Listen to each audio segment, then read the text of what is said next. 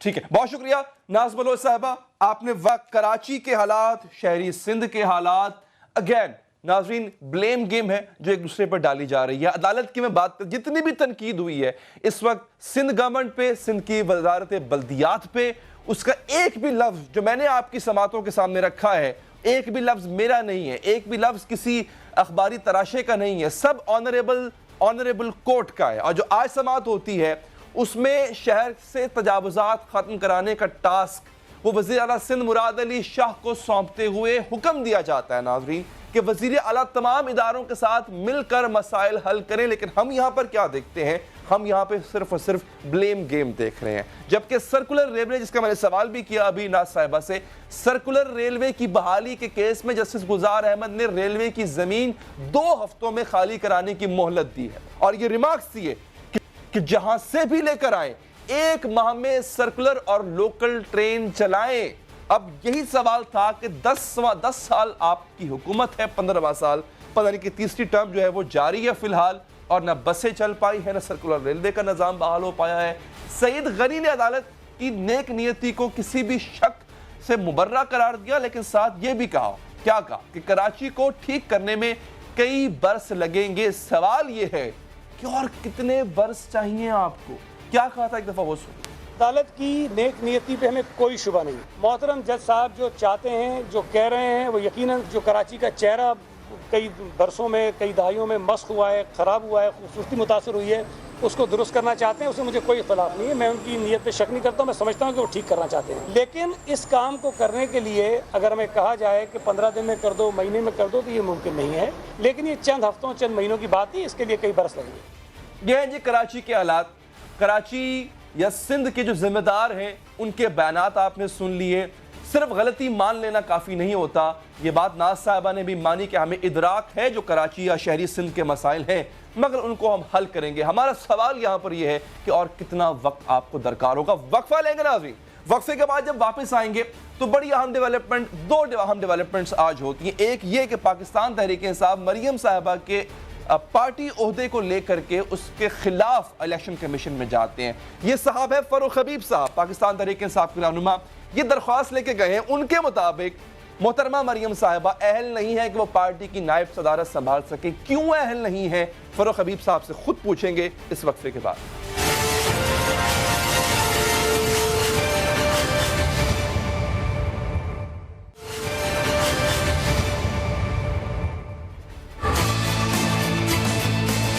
اس میں تو کوئی شک ہی نہیں کہ مہنگائی ہے. وہ کوتاہی جو کہ جس لیول پہ بھی ہوئی, ان کے آفس کے لیول پہ ہوئی یا نچلی سطح پہ, اس کا تعین کرنا جو ہے وہ انٹرنل ایک میکنزم بنا ہے. اس وقت ایک ایسی حکومت برسر اقتدار ہے جو بات تو عوام کی کرتی ہے زبانی, لیکن عملاً اس نے پاکستان کے عوام کو مار کے رکھ دیا. جب ایسے ہی لگ رہا ہے کہ آئی ایم ایف سے نیگوشیٹ کرے گا تو پھر اس ملک کی عوام کو تکلیف ضرور ہوگا. پچھلے 7-8 مہینے میں ان کی پوری اکنامک ٹیم جو ہے وہ ڈیمالش ہو چکی ہے. اب انہوں نے کرائے پہ بھرتی کر کے لوگ لے کے آئے ہیں باہر سے. پورے حکومت نے آئی ایم ایف کے سامنے جھک گئے ہیں. یہ اب پی ٹی آئی کی حکومت نہیں رہی اسپیکر صاحب, یہ P T I M F کی حکومت ہے. آپ نے گھبرانا نہیں. آپ کو یہ جو میں نے چیزیں بتائی کہ ہمارے حالات کتنے برے ہیں. ناظرین, ہمارے جو عوام اس وقت ہمارا یہ پروگرام دیکھ رہی ہے, ان سے میرا یہ سوال ہے کہ آپ کا بجلی کا بل کتنا آتا ہے؟ اتنا تو آتا ہوگا کہ مہینے کی آدھی کمائی, آدھی تنخواہ اس میں چلی جاتی ہوگی. یعنی اس کا مطلب ہے کہ بجلی پہلے ہی مہنگی ہے. اور اب خبر یہ آپ کے لیے, خوشخبری یہ ہے حضور, کہ یہ مزید 2 روپے یونٹ مہنگی کرنے کی منصوبہ بندی بنا چکے ہیں. پیٹرول